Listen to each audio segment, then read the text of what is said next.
소개 및 상황. 안녕하세요. 저는 대한민국 대구에서 살고 있는 40대 여성 미연입니다. 어릴 때부터 대구에서 자라 정이 많이 깃든 이곳에서 결혼한 뒤 두 아이를 키우며 조용하고 평범한 삶을 살아왔습니다.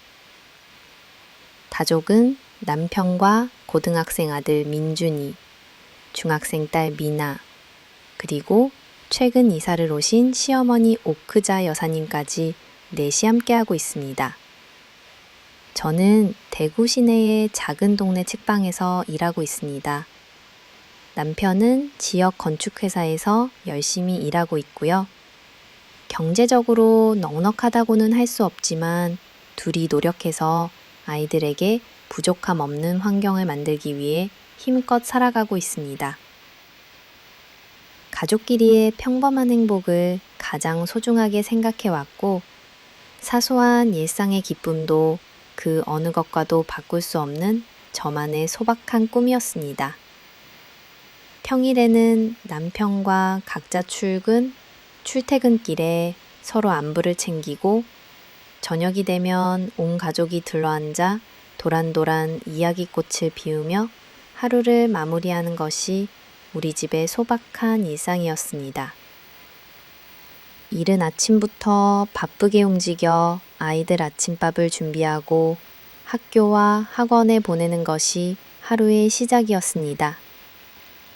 아이들이 커갈수록 엄마로서 느끼는 책임감도 더해졌고 무엇보다 가족이 서로를 의지하며 건강하게 성장하길 바라는 마음뿐이었죠. 친정 부모님은 근교에 살고 계시고 특별한 날에는 온 가족이 모여 함께 음식을 만들고 이야기를 나누는 네 식구의 작은 축제가 되곤 했습니다.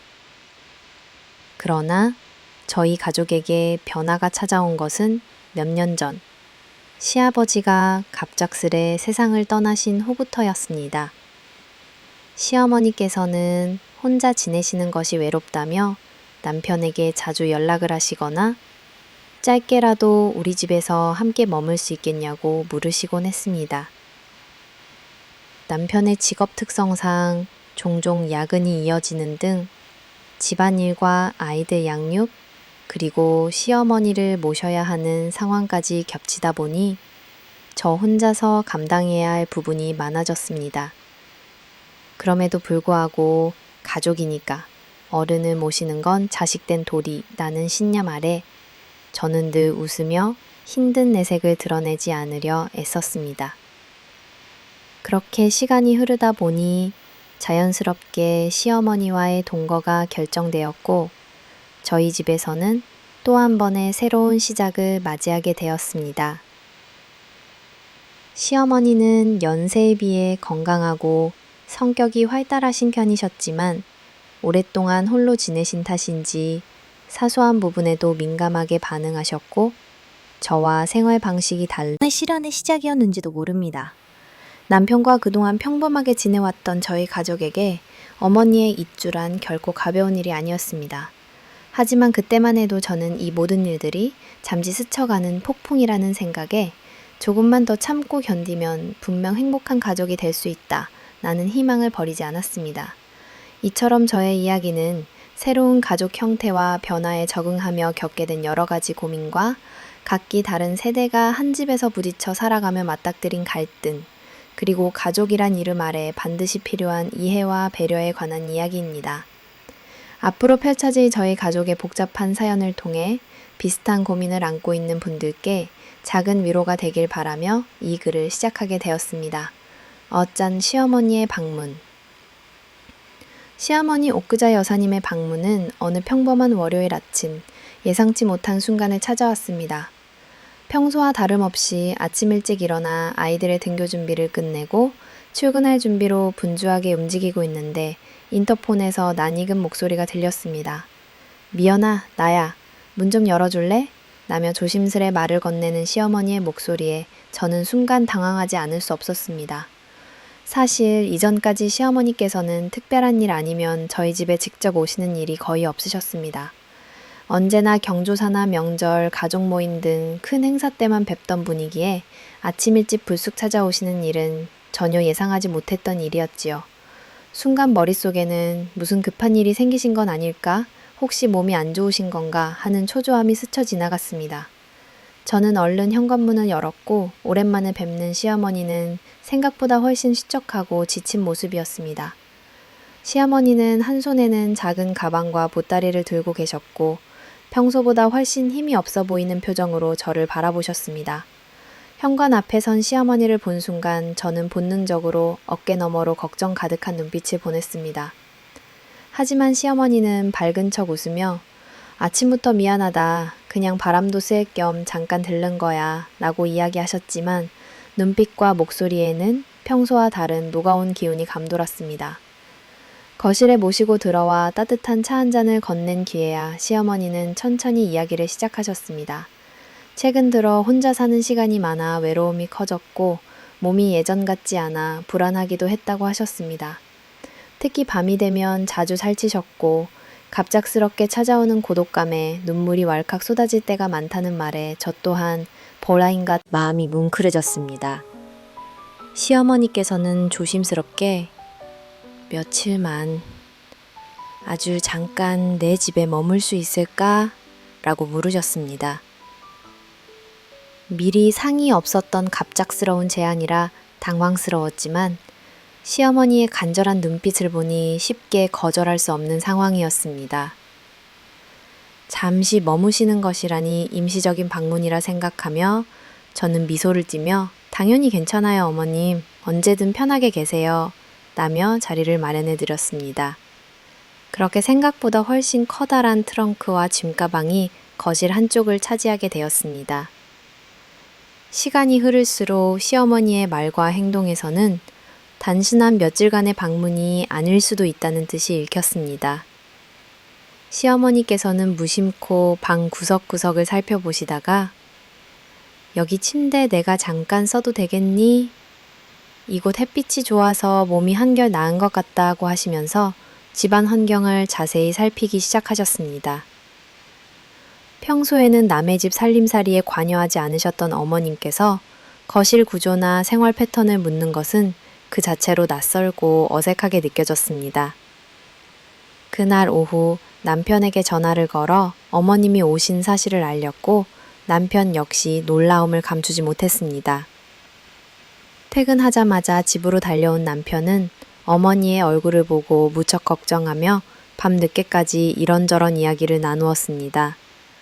남편 역시 어머님의 최근 건강 상태와 심리적 외로움에 대해 듣고 많이 안타까워했지만 갑작스러운 동거에 대해서는 저와 마찬가지로 고민이 많은 듯 했습니다.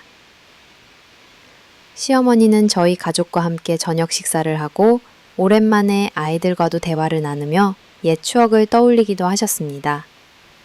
아이들은 할머니가 집에 오신 걸 처음에는 낯설어 하다가 다음 날이 되자 금방 적응하여 함께 아침 식사를 하는 등 집안의 이전과는 또 다른 분위기가 만들어졌습니다. 다음 날 아침 시어머니는 식탁에 앉으시면서 자연스럽게 앞으로의 생활 계획에 대해 얘기를 꺼내셨습니다. 잠깐 머무르는 건데도 혹시 불편하진 않을지 걱정이다 라고 하시면서도 한편으로는 이 동거가 생각보다 길어질 수도 있다는 암시를 내비치셨습니다. 저는 겉으로는 불편하실 게 뭐가 있어요. 가족인데요. 라며 웃었지만 속으로는 앞으로 어떤 변화가 닥칠지 모른다는 불안감과 부담감이 몽글몽글 피어올랐습니다. 그렇게 시어머니의 불쑥 찾아온 방문은 저희 가족에게 단순한 하룻밤의 손님이 아니었음을 예감하게 했고 평범했던 우리 집 일상에 소리 없이 파도처럼 밀려드는 변화의 시작이 되었습니다. 저는 이 변화 앞에서 어느 정도 준비가 되어 있다고 믿었지만 곧 함께 산다는 것의 무게를 점점 더 깊이 체감하게 될 줄은 미처 몰랐습니다. 한밭의 갈등, 시어머니와 저 사이에 뿌리 깊이 자리 잡고 있던 갈등은 결혼 초창기부터 시작되었습니다. 처음 남편과 결혼을 약속하고 인사를 드리던 날, 저는 시어머니의 날카롭고 따가운 시선을 느껴야만 했습니다. 우리 아들은 예민하고 까다롭다. 며느리로서 모든 부분에 신경을 써야 할 것. 이라던 시어머니의 첫인상을 아직까지도 잊지 못합니다. 남편과 몇 해의 연애 끝에 어렵게 결혼에 골인했지만 가족이 된다는 뜻이 그리 쉽게 실현되는 게 아니란 걸 결혼 후 처음 맞이한 명절부터 실감하게 되었죠. 시집살이 첫 해, 저는 온 힘을 다해 가정에 적응하려 애썼습니다. 친정에서 배운 대로 집안 살림을 꾸리고 가족들에게도 공손히 대했습니다. 하지만 시어머니는 제가 하는 사소한 일에도 늘 불만을 드러내셨죠. 된장국 간이 맞지 않는다. 김치 담그는 방법이 집안 방식과 다르다. 화분이 놓인 방향까지 하나하나 고쳐야 한다며 지적이 이어졌습니다. 오랜 시간 동안 반복된 관습과 규율이 깊게 새겨진 분이셨기에 새로운 세대의 변화는 용납하기 힘드셨던 듯합니다. 특히 시어머니와 저 사이의 물리적, 심리적 거리는 쉽게 좁혀지지 않았습니다.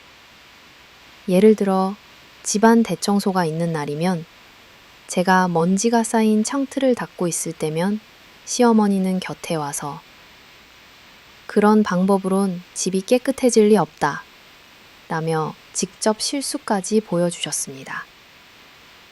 음식도 마찬가지였습니다. 반찬 하나하나마다 부족하다며 설거지 그릇 정리 방식도 거슬린다며 저를 옆에 세워두고 직접 정리하셨습니다. 그럴 때마다 나는 왜 아무리 노력해도 인정받지 못할까? 라는 자책과 슬픔이 가슴 한구석을 무겁게 만들곤 했습니다. 명절 모임이나 가족 행사가 있을 때면 시어머니의 잔소리는 한층 더 심해졌습니다. 남편의 동생, 즉 시누이들이 오면 그들과 저를 대하는 태도는 극명하게 달라졌죠. 시누이들은 어떤 실수도 너그럽게 봐주면서 저만큼은 조금의 부족함도 용납하지 않으셨습니다. 손님이 오면 며느리가 손이 빠르구나 라며 은근히 경쟁을 붙이기도 하셨는데 그럴 때마다 저는 더욱 위축되고 스스로를 의심하게 되었습니다. 시어머니와 갈등이 점점 깊어질수록 남편의 입장도 복잡해졌습니다. 나 기대어야 하느냐고 섭섭해하셨고 저는 내가 잘못한 것도 없는데 왜 매번 희생만 해야 하느냐는 억울함이 커져갔습니다. 남편마저 중립을 지키지 못하고 때로는 가장 약한 저에게만 감정을 쏟아내는 날도 있었습니다. 시어머니와의 갈등은 단지 행동이나 성격의 차이에서만 비롯된 것은 아니었습니다. 사회의 변화와 세대 차이까지 겹친 결과였습니다. 예전부터 시어머니는 전통적인 며느리 역할을 강조하셨고 결혼한 여자는 시댁에 헌신해야 한다는 생각이 아주 강하신 분이었습니다. 맞벌이로 일하는 저에게 주부라면 살림과 육아가 우선이라며 집안일 중심으로 살아야 한다고 말씀하셨지만 저는 일과 가정 모두를 포기할 수 없었던 입장이었습니다. 이 사소한 가치관의 차이도 알게 모르게 매일의 갈등과 서운함으로 키워졌죠. 아이를 키울 때도 시어머니의 간섭은 끊임없었습니다. 아들의 건강이나 성적이 조금만 나빠져도 내 조언을 듣지 않아서 저런다 여 저를 원인으로 삼으셨고 손자에 대한 기대치와 현실 사이의 괴리도 제게 쏟아졌습니다. 어느 날은 아이가 감기에 걸렸을 때 어머니가 집에 있었으면 이런 일 안 생긴다 며 저를 암묵적으로 비난하셨습니다. 몇 년간 시어머니와의 갈등과 마찰은 끊임없이 지속되었습니다. 때로는 참고 넘겼지만 쌓이고 쌓인 감정은 결국 여러 번 터져나오게 되었죠. 그때마다 집안 분위기는 얼어붙었고 저는 가족 모두가 불행해지는 악순환에 빠진 건 아닐까 두려웠습니다. 물론 가끔은 함께 웃을 일도 있었고 시어머니께서도 따뜻한 말씀을 건네실 때가 없었던 것은 아니었습니다. 하지만 어릴 때 받았던 상처나 오랜 시간의 오해 때문에 저희 관계는 닫힌 문을 열지 못하고 늘 불안정하게 흔들렸습니다. 결국 제가 시어머니를 어려워하고 점차 거리감을 둘 수밖에 없었던 것도 이러한 수많은 과거 갈등들이 쌓이고 쌓인 결과였습니다. 이처럼 오늘의 갈등이나 오해의 밑바닥에는 이미 오래전부터 쌓여온 수많은 상처와 다툼, 그리고 받아들이지 못한 차이들이 촘촘히 자리하고 있었습니다. 시어머니와 제 사이의 관계는 단순히 집안일이거나 개인의 성격 차이 이상으로 정체성과 삶의 방식 그 자체를 둘러싼 갈등이었는지도 모릅니다. 저는 이 지난한 상처와 분열이 언젠가 이해와 화해로 바뀔 수 있을지 스스로도 늘 고민하고 있었습니다. 며느리들 사이의 갈등 폭발. 저희 시댁은 전형적인 대가족의 형태를 가지고 있습니다. 시어머니 오쿠자 여사님 아래에는 3명의 아들이 있고 남편을 포함해 모두 결혼해 며느리들이 한 집안 식구가 되었습니다. 새언니 큰 며느리인 예림씨, 둘째 며느리인 저, 그리고 막내 며느리 지수씨까지. 결혼 초부터 시댁 식구들이 1명, 2명 늘어나면서 명절이나 가족 모임에는 자연스럽게 며느리 셋이 한자리에 모이게 되었습니다. 보기엔 화목해 보일지 몰라도 사실 서로 다른 환경과 성격에서 온 세 여성의 차이는 예민한 불씨와도 같았습니다. 갈등은 처음엔 사소한 부분에서 시작됐습니다. 명절이 다가오면 시어머니는 늘 손이 빠르다거나 부지런한 며느리를 치켜 세우셨는데 대개 그 대상은 새언니였습니다. 예림 씨는 요리 솜씨도 좋고 손재주가 있어서 집안일을 척척 해내는 표준 며느리 같은 존재였습니다. 저는 맞벌이를 하고 있다는 이유로 종종 가정에 신경을 덜 쓴다는 말을 들어야 했죠. 신우 지수 씨는 아예 자기 일이 있다고 집안일에 거의 참여하지 않았고 시어머니께는 귀여움을 독차지했습니다. 한두 번은 참고 넘길 수 있었지만 시간이 가면서 불만이 점점 쌓였습니다. 대표적으로 명절 전날 음식 준비로 바쁠 때 일이 터졌습니다. 장을 보러 가고 반찬을 만들고 전을 부치는 등 정신없이 일하는 동안 새언니와 저는 거의 서 있을 틈 없이 바빴지만 지수 씨는 핸드폰을 손에서 놓지 않고 언니들이 더 잘하시니까 제가 도와도 오히려 방해될까봐 라며 소파에 앉는 모습이 일상이었습니다. 그런 모습을 본 시어머니는 오히려 지수야, 네 손에 물 한 방울도 안 묻히게 해주고 싶다라고 하셨고 저나 새언니에게는 일할 땐 서로 눈치 보지 말고 알아서 챙겨라는 말씀만 하셨습니다. 이런 불공평한 분위기가 극에 달하던 날 결국 저는 쌓인 감정을 참지 못하고 폭발하고 말았습니다. 어머님, 왜 저희만 일하고 지수는 계속 쉬어요? 며느리라면 다 같이 하는 게 맞지 않나요? 라고 말하자 갑자기 분위기가 냉랭해졌습니다. 새언니는 괜히 저 때문에 불똥이 튈까봐 조용히 있었고 지수 씨는 언짢은 표정으로 언니, 너무 예민하신 거 아니에요? 저도 집에서 일한다고 했고 각자 사정이 다르잖아요? 라고 반박했습니다. 시어머니 역시 네가 지금 동서한테 말하는 태도가 뭐니? 가족끼리 배려하고 양보해야지. 네가 싫으면 그냥 밖에 나가 있어. 라고 하며 저를 기분 상하게 했고 저는 결국 손을 놓고 마당에 나가 눈물을 삼켰습니다.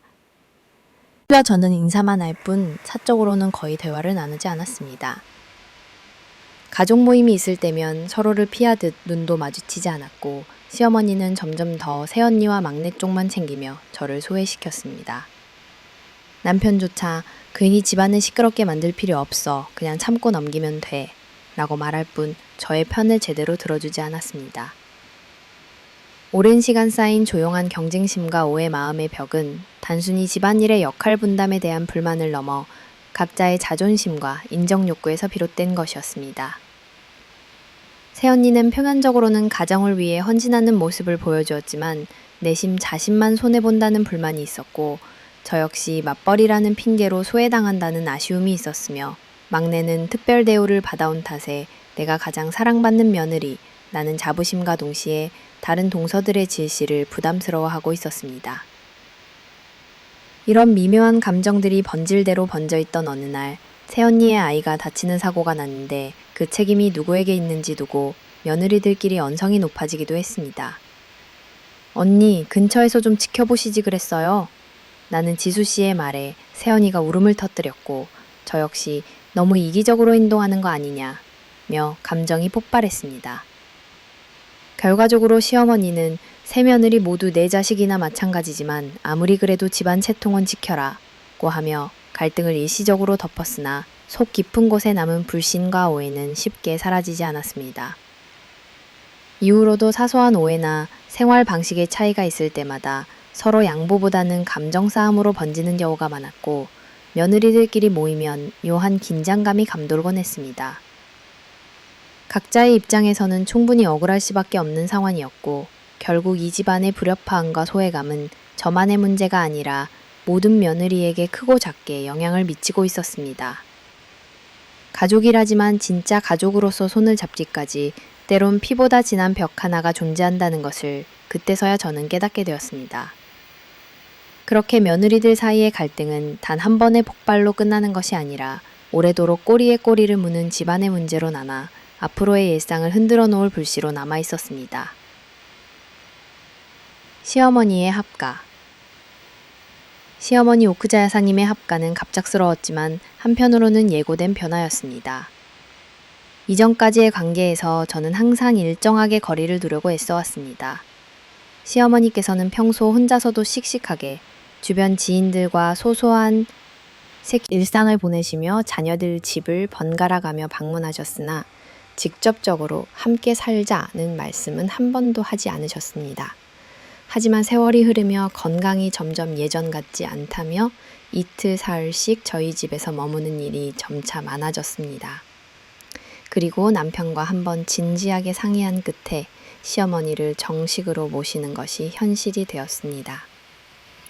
이사를 결심한 시어머니는 늘 하시던 짐보다 훨씬 많은 옷가지와 보따리를 챙겨오셨습니다. 거실 한쪽엔 큰 트렁크가 놓여 있었고 구석구석에는 시골집에서 가져온 전통 반찌꼬리와 오래된 사진첩, 작은 그릇과 약봉지, 즐겨 드시던 장류까지 차곡차곡 들어차 있었습니다. 시어머니께서는 이제부터 여기서 살 거니까 이사했다고 생각하렴. 네가 불편하지 않았으면 좋겠다 라는 말씀을 하셨고 저는 걱정 마세요 어머님 저야 환영이죠 라며 최대한의 배려와 친절을 보였습니다. 동거의 첫 하루, 익숙한 듯 낯선 시작, 별다른 준비도 없이 시작된 동거였지만 집안 분위기는 그날부터 현저히 달라졌습니다. 우선 집안의 움직임이 한결 분주해졌습니다. 저는 아침마다 거실에서 시어머니와 마주쳤고 평소에는 제가 맡았던 여러 과정, 아침밥 차리기, 커튼 열기, 분리수거 등에 시어머니의 손길이 더해졌습니다. 식사 메뉴도 바뀌고 반찬의 간이나 생선 굽는 방법처럼 사소해 보이는 것들에서 충돌이 생기기도 했죠. 처음 며칠 동안은 시어머니의 익숙한 생활 패턴에 저와 아이들 그리고 남편까지 모두 조금씩 적응해야만 했습니다. 아침에는 시어머니가 일찍 일어나 미연아 오늘은 뭘 할까? 라며 부엌에 먼저 들어가셨고 눈을 뜬 아이들은 평소보다 이른 시각에 식탁에 앉아야 했습니다. 남편은 출근 전 짧은 시간에도 한결 부드럽고 조심스러운 태도였고 저 역시 더 조심해야지, 더 신경 써야겠다는 경계와 배려가 늘 따라다녔습니다. 시어머니는 자주 내가 도움이 되겠다며 집안 청소며 빨래, 음식 준비까지 혼자 하시려고 합니다. 덕분에 저는 몸이 한결 가벼워지기도 했지만 한편으론 내가 주부로서 할 일을 뺏기는 것 같아 마음 한편이 불편했습니다. 반면 아이들은 할머니가 주는 간식과 용돈, 그리고 할머니의 옛날 이야기를 좋아했으나 자유롭게 뛰놀던 거실이 조용해진 게 못내 아쉬운 눈치였습니다. 생활 공간과 습관, 그리고 보이지 않는 마찰. 시어머니의 합가 이후 생활 공간에도 변화가 찾아왔습니다. 집은 예전보다 훨씬 깨끗해졌고 부엌 정리나 욕실 사용 시간, TV 채널 선택 등 저들 부인 일상의 작은 룰들이 하나둘 늘어갔습니다. 시어머니는 가능하면 가족 모두가 식탁에 들러앉아 함께 식사하자는 원칙을 강조하셨고 예전처럼 각자 식사를 해결하던 분위기는 점차 사라졌습니다. 문제는 공간뿐 아니라 사생활, 사소한 루틴, 가치관 차이도 동거 초기에 부딪혔던 부분이었습니다. 예를 들어 제가 아침에 커피 한 잔과 빵으로 가볍게 식사하려 하면 시어머니는 아침엔 반드시 밥과 국, 반찬이 있어야 한다 며 부엌에 계란말이와 찌개를 준비하셨습니다. 장을 볼 때쯤이면 이건 우리 집 전통 방식이야 라며 직접 장바구니를 끌고 함께 나가자 권유하셨고 요리법이나 재료 선택도 사실상 시어머니가 직접 정하는 경우가 많아졌습니다. 청소도 역시 집안 구석구석 먼지가 없어야 가족이 건강하다 며 매일 정해진 시간에 대청소를 하셨고 저는 그 흐름에 발맞추기 위해 아침 일찍 일어나야 했습니다. 때때로 남편 역시 어머니가 불편하지 않도록 최대한 맞춰주면 좋겠다 며 저에게 넌지시 부탁하는 시기 되어 평상시보다 어깨가 훨씬 무거워지는 것도 느꼈습니다. TV 채널을 두고는 아이들과 시어머니 사이에 작은 분쟁도 있었습니다. 아이들은 만화를 보고 싶어 했고 시어머니는 주로 뉴스를 찾으셨습니다. 저는 둘 중 누구를 편들기도 어렵고 되려 양쪽 눈치를 보게 되어 늘 긴장하게 되었습니다. 적응 과정에서 드러나는 가족의 감정 변화. 시어머니와 함께 사는 것이 현실이 된 뒤 가족 모두의 심리는 미묘하게 변했습니다. 남편은 어머니의 동거 소식에 조금은 안도하는 모습이었지만 딸과 아들, 저 모두는 익숙했던 일상에서 벗어난 불편함을 점점 더 체감했습니다. 아이들은 처음엔 할머니의 자장가와 옛날 이야기를 좋아하며 신기해했지만 시간이 지나자 친구 집에 놀러 가고 싶다는 말을 더 자주 하거나 자기만의 공간을 그리워하는 표정을 짓기 시작했습니다. 큰아이는 할머니랑 살면 집이 너무 조용해. 집에서 게임 소리 크게 못 내서 답답해. 라며 투덜거렸고 둘째는 방에 혼자 있으려는 시간이 점점 많아졌습니다. 남편은 회사 일로 바쁘기도 했지만 집에서 무거운 이야기는 꺼내지 않았고 오히려 어머니가 집에서 느껴지는 불편함을 미연하게 덮어주려 했습니다. 그러면서도 우리 가족이니까 힘들어도 참고 서로 맞춰가야 되지 않겠냐 며 중립적인 태도를 보이려 노력했습니다. 저 역시 처음에는 그래, 한 집에 산다는 것은 어려움도 있지만 의미 있는 일이다 라고 다짐했지만 큰 숨을 쉬며 타협하고 양보해야 하는 부분이 너무 많다는 걸 점점 더 뼈저리게 깨닫게 되었습니다. 시어머니의 입장에서도 젊은 집에서 눈치를 보는 날이 많았을 것이고 저 역시 나는 왜 내 집에서조차 자유롭지 못한가 라는 울적함이 커지기 시작했습니다. 시간 지나며 불거지는 갈등과 기대로의 모색, 학가 후 몇 달이 지나자 불가피하게 갈등들이 한두 번씩 터져나왔습니다. 저녁 식탁 위에 사소한 메뉴 의견 차이, 청소 방법, 살림살이 배치 같은 문제는 물론 아이들 교육 방침까지 시어머니의 간섭이 점점 늘어갔습니다. 그럴 때마다 저는 마음속으로 어른이니 존중해야 한다 며 한 번씩 깊이 숨을 삼켰습니다. 가장 힘들었던 건 제 자신을 표현하지 못하는 데 있었습니다. 예를 들어 아이 문제로 혼잣말을 했는데 시어머니는 곧장 그렇게 하니까 애가 이렇게 행동하지 라는 식으로 상황을 몰아가기도 했죠. 남편 앞에서는 내색하지 않고 아이들 앞에서는 평정심을 유지해야 했으니 저 스스로 점점 고립감에 빠져들었습니다. 남편 역시 어머니의 건강이나 외로움을 걱정했지만 매일 반복되는 잔소리와 갈등의 중간에서 균형을 잡느라 표정이 매일 굳어갔습니다. 때로는 미연아, 우리 어머니가 너무 힘든가 봐. 잠깐 나가서 바람이나 쐬고 오자. 라며 집을 나가시며 서로의 속 얘기를 하기도 했습니다. 하지만 집에 돌아오면 같은 상황, 같은 불편함이 반복되었습니다. 시어머니 역시 달라진 환경에 전적으로 만족하지 못하는 듯 했습니다. 나 때문에 집안 분위기가 무거워진 건 아닐까? 라며 혼잣말을 하기도 했고 요즘 들어 몸이 더 아픈 것 같다는 말씀을 자주 하셨습니다. 그럴수록 저는 죄책감과 안타까움이 공존하는 묘한 마음에 갇히곤 했습니다. 커뮤니케이션, 그리고 새로운 희망의 실마리, 이대로는 안 되겠다 싶어 한 번은 가족 모두가 거실에 모여 진솔하게 대화를 나누는 시간을 가졌습니다. 시어머니께는 이 집은 어머님께도 우리 모두에게도 새로운 공간이에요.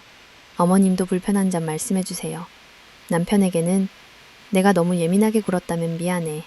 우리 모두가 조금씩 양보하고 서로 이해하며 좋은 가족이 됐으면 좋겠어.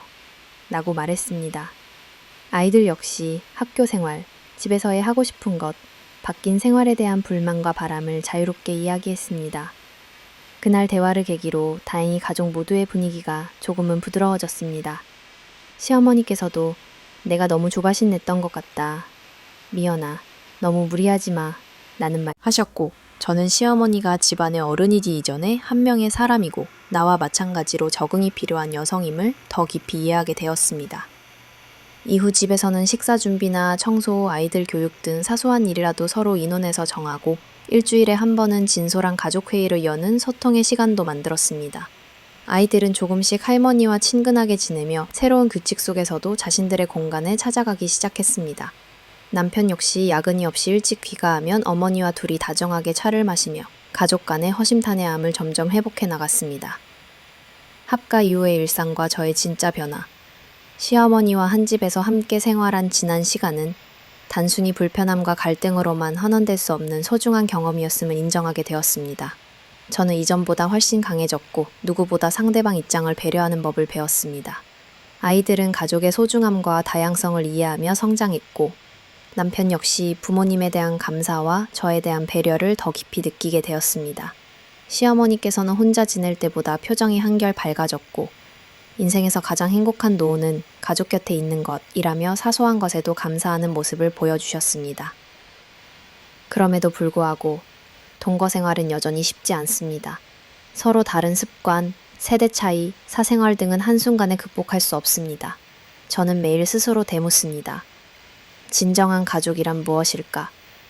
그리고 답은 어쩌면 다름은 인정하며 소통할 때 갈등이 아니라 이해를 쌓아가는 과정에 있다고 생각하게 되었습니다. 이처럼 오크자 시어머니와의 합가는 저희 가족 모두에게 인생에서 잊지 못할 새로운 챕터를 열어주었습니다. 서로 상처받고 힘들었지만 한편으로는 진짜 가족이 되는 과정의 의미를 깊이 깨닫는 계기이기도 했습니다. 오늘도 저는 주방에서 시어머니와 함께 된장찌개를 끓이고 아이들은 웃으며 등교하고 남편은 퇴근 후 집에 들어와 가장 평범한 하루의 안부를 묻습니다. 이 평범한 일상이 바로 저희 가족의 진짜 성장이라고 믿으며 언젠가 모두가 참 다정한 가족으로 웃을 수 있는 날이 오리라 기대해 봅니다. 메이크시프트 전편의 아버지, 그러니까 저희 시아버지께서 갑작스레 세상을 떠나신 그날부터 우리 가족의 삶은 더 이상 예전과 같을 수 없었습니다. 슬픔을 가는 새도 없이 찾아온 혼란의 시작. 아버님의 장례가 끝난 뒤 남겨진 가족들은 오로지 서로의 슬픔을 보듬는 데 마음을 쏟아야 했지만 현실은 그리 녹록지 않았습니다. 슬픔이 채 가시기도 전에 한 통의 전화와 한 장의 서류로 인해 모두의 일상에 거대한 그림자가 드리웠기 때문입니다. 시아버지는 자신이 평생 일궈온 여러 채의 부동산과 적지 않은 예금을 남기셨으며 생전에 특별히 유언장을 남기지 않으셨던 것으로 알려졌습니다. 하지만 장례를 마친 지 며칠 뒤 시어머니 손에 들린 봉인된 봉투를 발견하고 가족 모두는 큰 충격에 휩싸였습니다. 그 안에는 시어머니가 최근에 다시 작성했다는 공증까지 마친 유언장이 들어있었던 것입니다. 시어머니는 아버지의 뜻을 존중하고 집안의 평화를 위해 내가 정리했다며 가족들에게 조심스럽게 그 사실을 알렸습니다. 문제는 그 유언장의 주요 내용, 즉 대부분의 재산을 남편인 장남에게 집중적으로 상속하도록 되어 있었다는 점이었습니다. 시어머니는 큰아들이 집안을 책임질 사람이니 아버지도 분명 그렇게 원하셨을 것이라고 설명했지만 곧바로 누가 봐도 이해하기 힘든 결정이라는 불만이 각지에서 터져나왔습니다. 특히 큰며느리인 예림 씨와 그의 남편, 그리고 둘째 아들과 막내 아들은 매우 격렬하게 반발했습니다. 가족 모임 자리가 순식간에 싸늘하게 식었고 평소엔 온화하던 남편의 동생들이 얼굴을 붉히며 시어머니를 몰아붙이는 일이 연이어 벌어졌습니다. 어머니, 이건 불공정해요. 모두의 몫이 있어야 하는 것 아니에요? 아버지가 정말 이런 걸 원하셨을까요? 등의 항의가 쏟아졌습니다. 그동안 비교적 조용했던 집안 분위기는 순식간에 감정의 회오리에 휩싸이고 말았습니다. 특히 평소 가족의 중심 역할을 자처하던 큰며느리 예림지는 더더욱 실망했는지 저희 가정도 이제는 제 몫을 찾아야겠다며 냉정하게 반응하기 시작했습니다. 시어머니 역시 마음의 상처를 감추지 못한 채 나는 그저 자식들끼리 다투지 않고 지내길 바라는 마음뿐이었다 라며 눈물을 흘리셨지만 형제들 간의 감정의 골은 점점 더 깊어져만 갔습니다. 나 역시 시댁의 며느리로서 이 상황에서 어떤 말을 해야 할지 혼란스러웠습니다. 남편은 갑작스러운 아버지의 죽음과 함께 불거진 재산 분쟁에 심한 스트레스를 받으면서도 부모님의 뜻을 끝까지 지켜드리고 싶어 했습니다. 며칠 뒤 큰며느리 예림 씨가 결국 변호사를 찾겠다고 선언하며 갈등은 법정 싸움으로까지 번지게 되었습니다. 그동안 가족 내에서 쉽게 터놓지 못했던 오해와 씁쓸한 감정들이 재산이라는 예림 씨는 시어머니에게 아버님이 평생 함께 고생한 어머님 몫은 존중하겠지만 자녀들 간의 공평을 외면하면 앞으로 가족의 의미 자체가 사라진다고 목소리를 높였습니다. 이어 정의롭지 못하면 저는 제 자식을 지켜야 하는 엄마로서 끝까지 싸울 수밖에 없다 라며 법적 절차에 들어갔습니다. 시어머니는 큰 사람은 자식들 몫을 챙길 줄 알아야 한다며 답답함을 토로했으나 작은 아들과 막내 아들은 이런 식으로 가족 내에서 불공정이 생기면 결국 모두가 불행해진다며 예림 씨 편에 서기 시작했습니다. 집안 곳곳에서 크고 작은 갈등이 터져나왔고 남편 역시 점차 심리적으로 고립되는 듯 보였습니다. 저희 두 아이 역시 어른들 분위기를 감지하고 불안에 떠는 모습을 자주 보였고 집안은 점점 불신과 오해의 그림자가 짙어갔습니다. 십수번의 가족회의와 법률 상담, 그리고 각자 변호사를 통한 통보와 조율의 과정이 이어졌고 저와 남편은 매일 밤 늦게까지 답 없는 대화를 반복하게 되었습니다. 설마 우리 가족이 정말 이렇게까지 멀어지게 될 줄은 몰랐어. 남편은 절망과 미안함이 섞인 표정으로 자주 한숨을 내쉬었습니다. 저는 이런 상황에서 누구의 편도 들 수 없었고 자식된 도리와 배우자의 의무 사이에서 매일매일 괴로워해야 했습니다. 이 과정에서 저는 내심 시어머니의 심리도 이해해 보려고 애썼습니다. 사실 시어머니가 유언의 구체적인 내용을 정할 당시 홀로 남겨진 것에 대한 불안, 그리고 당장 생계나 노후에 대한 걱정이 많으셨다는 점을 아주 조심스레 시부모님의 오랜 지인들을 통해 전해 들은 바도 있었습니다. 하지만 이 모든 복잡한 맥락과 감정의 소용돌이가 정작 공정과 정의라는 이름 아래 가족들 사이의 불신만 키우게 될 줄은 저도 미처 예상하지 못했습니다. 결국 2달 가까운 협의와 다툼 끝에 예림 씨 측은 공식적으로 법적 조치를 취했습니다. 재산 목록, 유언장 효력, 시어머니의 서명 시기와 진정성 등을 두고 치열하게 공방이 이어졌습니다. 언론에까지 알려질까 두려워 가족 모두는 조심스럽게 움직였지만 이미 돌이킬 수 없을 만큼 상처는 깊어졌습니다. 그 과정에서 시어머니는 점점 더 외로워 보였고 밤마다 한숨과 눈물이 늘었습니다. 하루는 부엌에 숨어서 혼잣말로 내가 뭘 그렇게 잘못했길래 이 지경까지 왔을까? 라고 울먹이시는 모습을 본 뒤 저 역시 가슴이 너무 아파 한동안 잠을 이루지 못했습니다. 갈수록 관계는 냉각됐고 명절에도 서로 얼굴을 거의 마주하지 않았습니다. 남편은 시누이 동서들과 연락도 점점 끊겼고 저는 집안 분위기를 살리려고 큰맘 먹고 여러 번 모임을 제안했으나 아무도 반응하지 않았습니다.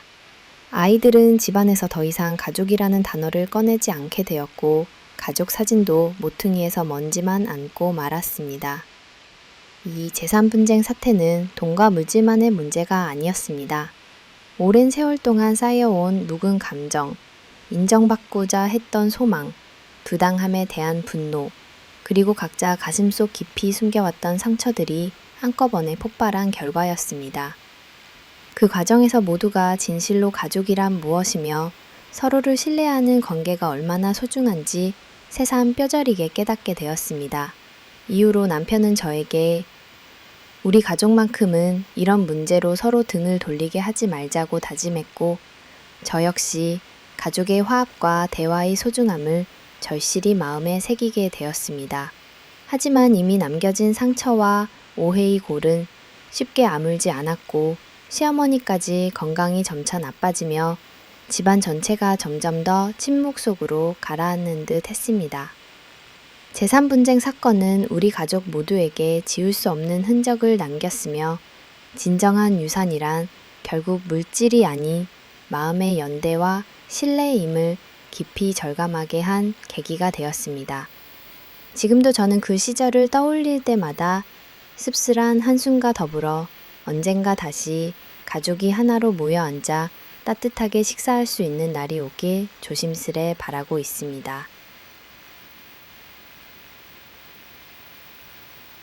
날씨가 서서히 포근해지던 어느 늦봄, 우리 가족에게 또 한 번 시련이 닥쳐왔다.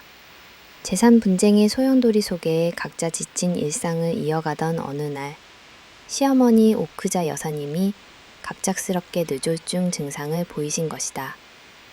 평소에도 오랜 세월 살아오시며 나는 부모님 병수발 한번 하지 않고 잘 넘겼으니 자식들에게 너무 부담 주고 싶지 않다고 말씀하실 만큼 항상 자신의 건강을 챙기고 운동을 게을리하지 않으셨던 분이기에 그 충격은 더할 나위 없었다. 사건의 시작은 믿기 어려울 만큼 평범했다. 그날 아침 저는 아이들 등교 준비로 분주했고 남편도 일찍 출근하느라 정신이 없었다. 시어머니께서는 이상하리만치 조용히 거실에 앉아 계셨다. 늘 아침이면 부엌에서 이것저것 챙기며 목소리를 높이던 분이 아무 말 없이 창밖만 응시했기에 처음엔 단순히 피곤하시겠거니 했다. 그러나 이연아 이리 좀 와보렴 하는 목소리가 유난히 느리게 들려 뒤돌아보니 얼굴 한쪽이 약간 처져 있었고 손에 힘도 없어 보였다. 가슴이 덜컥 한 번 내려앉았다.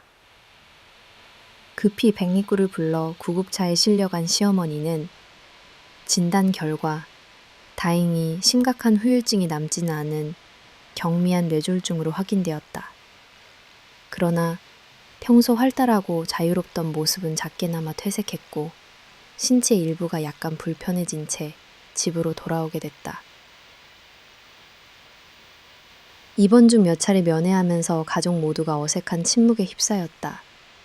남편은 내색 안으려 했지만 어머니를 떠올리며 몰래 눈시울을 붉혔고 두 아이 역시 처음 느껴보는 가족의 아픔에 한동안 말수가 줄었다. 변화의 시작. 시어머니의 의존과 집안의 공기 문제는 진짜 집으로 돌아온 후부터였다. 시어머니께서는 예전처럼 다부진 목소리와 재치 있는 말솜씨 대신 사소한 움직임에도 자주 피로를 호소하셨고 무엇보다 무언가를 부탁하거나 요구하는 일이 크게 늘었다. 미연아, 약 좀 챙겨줄래? 물 한 잔만 가져다 주겠니? 잠깐만 옆에 앉아 있어 줄 수 있겠니? 예전에는 딱딱 끊어서 하셨던 집안일도 이제는 저에게 하나씩 부탁하는 일이 당연해져 버렸다.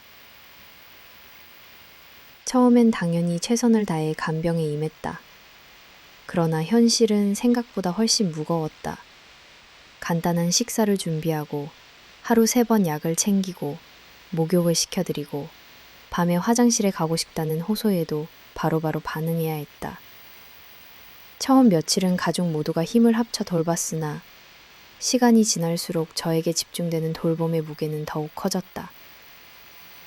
남편은 집안일과 회사 업무를 병행하느라 미안함 속에서도 실질적으로 많은 도움을 주지 못했고 아이들은 숙제와 학업에 쫓기며 자연스럽게 시어머니 곁에서 물러나 있었다. 피로, 죄책감, 그리고 끝없는 심리적 갈등.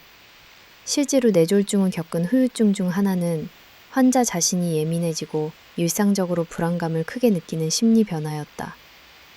시어머니는 사소한 일에도 왜 그렇게 됐는지 궁금해했고 때로는 사소한 일로 화를 내기도 하셨다. 왜 이렇게 늦었니? 내가 없으면 집안이 똑바로 굴러가겠니? 심지어 저녁마다 반복되는 불면증 때문에 거실 불을 늦게까지 켜놓은 채 저와 남편이 안방으로 들어가면 나 혼자 두지 말고 잠깐만이라도 옆에 있어주라 고 부탁하셨다. 돌봄의 과정에서 실제 환자의 신체적 불편뿐 아니라 끊임없이 돌아다니는 심리적 압박에 저는 심각하게 지쳐갔다. 나는 며느리니까 이 정도는 당연히 해야 해. 어른을 모시는 게 내 인생의 숙명인가 끔찍했다. 한밤중 시어머니의 기침 소리에 잠에 설치면 한동안 상대에 대한 연민과 짜증, 죄책감과 부담이 혼재된 감정이 밀려왔다.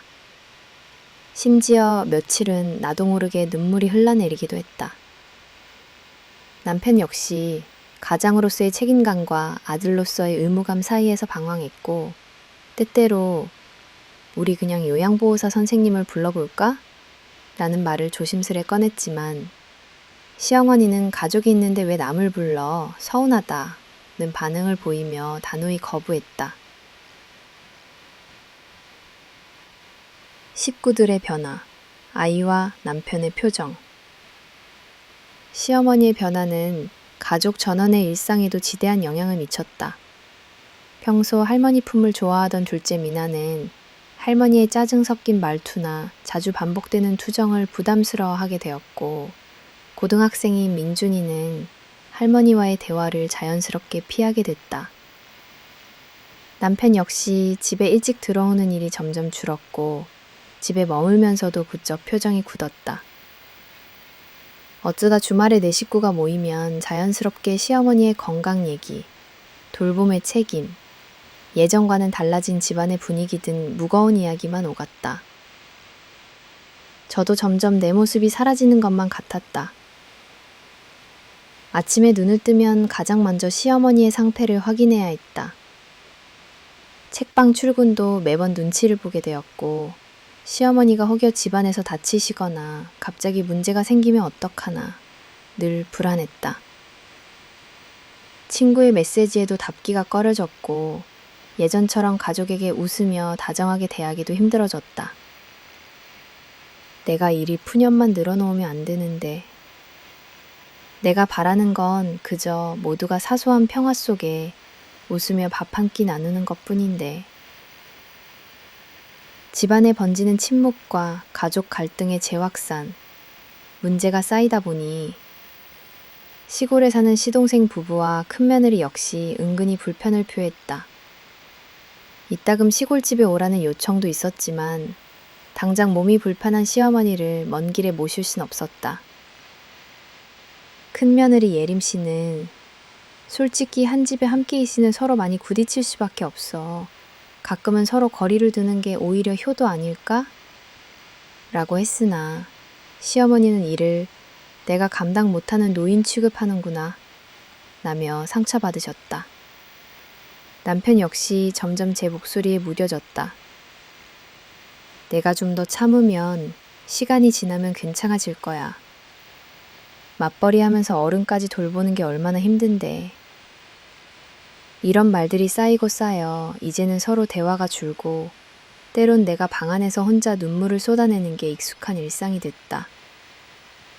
아이들도 친구 집에 더 자주 가게 되어 머물렀다. 오크자 여사님의 달라진 마음과 가족 내 압력.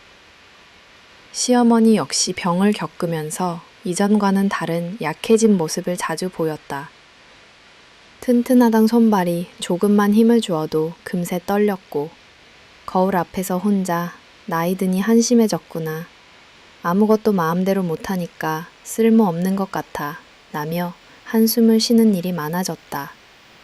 간혹 차라리 나를 요양원에 보내라 말하시면서도 며느리와 가족이 곁에 없으면 극도로 불안해했다. 특히 자기 방에 혼자 남겨지는 시간이 늘어나면 내가 이렇게까지 살아야 하나, 내 인생이 너무 불쌍하다고 울먹이곤 했다. 반면 재산 문제로 상처받은 가족관계는 여전히 회복되지 않았다.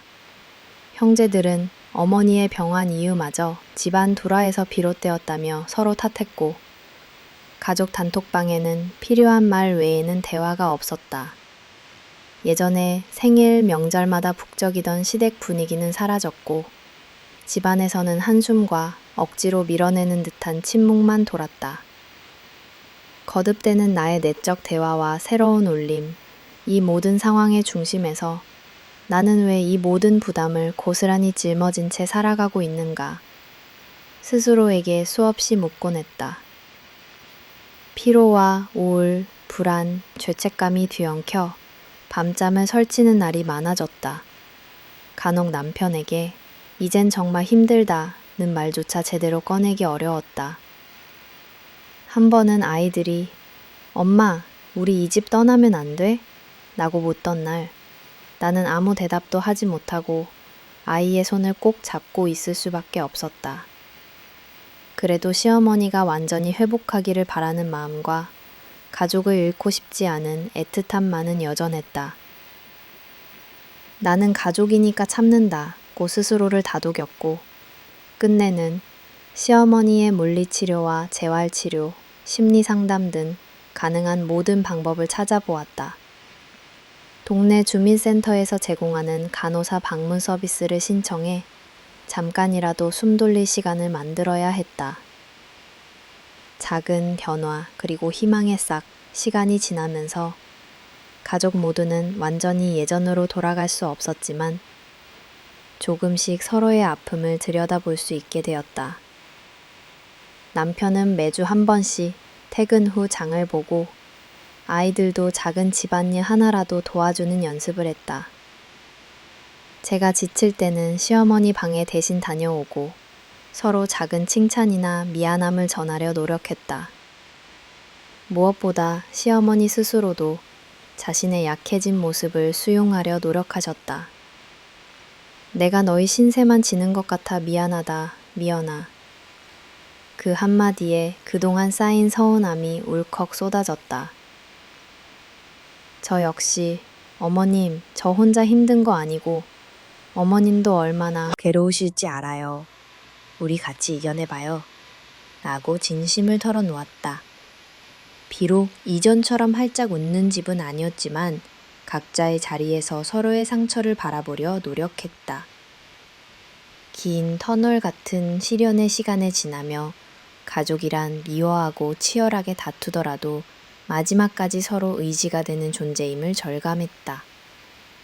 가족 안의 비밀이 드러나다 오크자 여사님의 병수발과 각 가족 구성원이 각자의 아픔을 안고 살아가던 어느 날 생각지 못한 작은 사건이 우리 가족 내부의 숨은 균열을 적나라하게 드러내기 시작했다.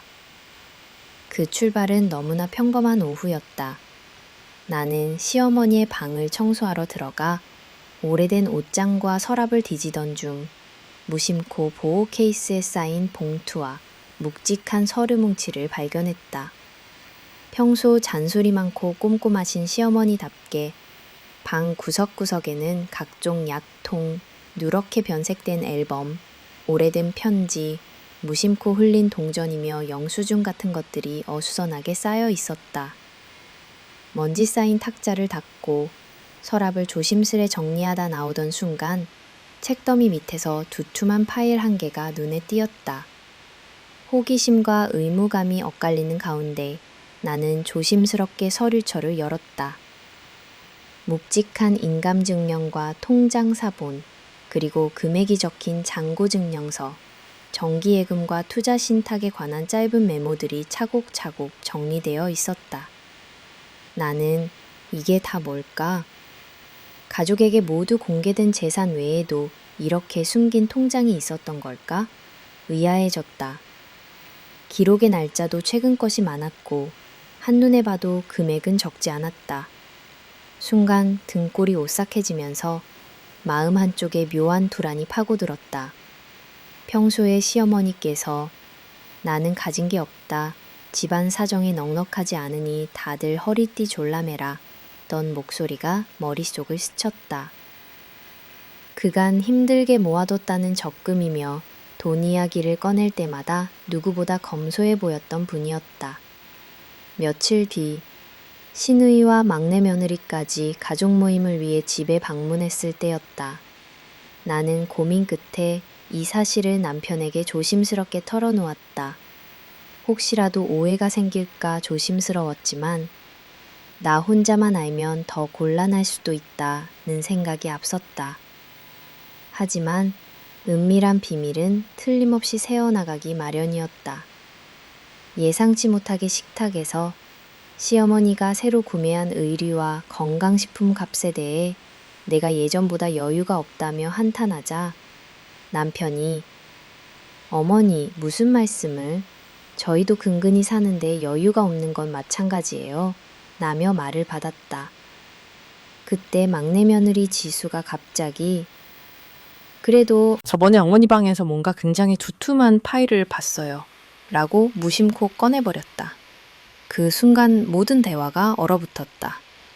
순식간에 가족들은 잇따라 질문을 쏟아냈다. 무슨 파일인데? 설마 재산 숨기신 거예요? 가족한테도 얘기 안 하는 큰 돈이 있으신 거예요? 너나 할 것 없이 당황한 얼굴이었다. 시어머니는 잠시 말을 잇지 못하다가 다급하게 변명을 했다. 아유, 그건 그냥 오래전부터 비상금 삼아 넣어뒀을 뿐이야.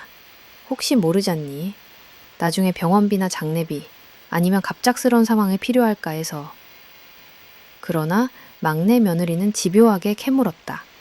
그렇게 큰 액수를 자식들도 모르게 숨기신 거라면 도대체 얼마나 되는 건데요? 결국 저희 다 힘들 때도 입 꼭 다물고 계셨던 거예요? 평소 새언니인 예림씨 역시 어머님, 만에 하나라도 혹시 그 돈을 일부러 장난만 보게 하시거나 한쪽 자식에게만 상속하려는 건 아니죠? 저번 유언장 사건 이후로 다들 신경이 곤두서 있거든요. 라며 불신을 더했다. 시어머니는 결코 악의가 없었다고 해명하려 했지만 이미 분위기는 한번 흔들리고 말았다.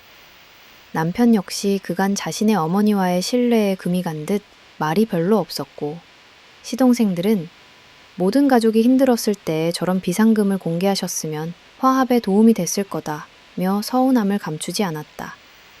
특히 예전에 아버지의 재산 분할을 둘러싼 갈등과 유언장 사본을 두고 형제 자매 사이에 불신이 남아있던 터라 이번 사건은 과거의 상처를 다시 건드리는 결과가 되었다. 며칠 뒤 가족들은 한 차례 더 모여 앉았다. 누가 먼저랄 것도 없고 모두 조심스럽게 자신의 감정을 꺼냈다. 막내 며느리 지수는 솔직히 저희 부부는 아이 학비, 대출 이자에 쪼들리며 어머님께 어려움을 호소했는데 단 한 번도 도움을 제안받은 적이 없다고 울먹였고 큰 며느리 예림 씨는 전 오히려 어머님이 저를 별로 신뢰하지 않는 듯한 느낌에 속상했다고 토로했다. 시어머니는 마침내 눈물을 흘리며 나는 예전 가정 형편이 어려울 때 얼마나 치욕스러웠는지 모른다. 그 기억 때문에 혹시라도 나이 들어 다른 사람들에게 손을 벌리는 신세가 될까 무서웠다. 그래서 무조건 감추고만 지내다 보니 오히려 진짜 내 가족에게 상처를 주게 될지 몰랐다. 고 털어놓았다.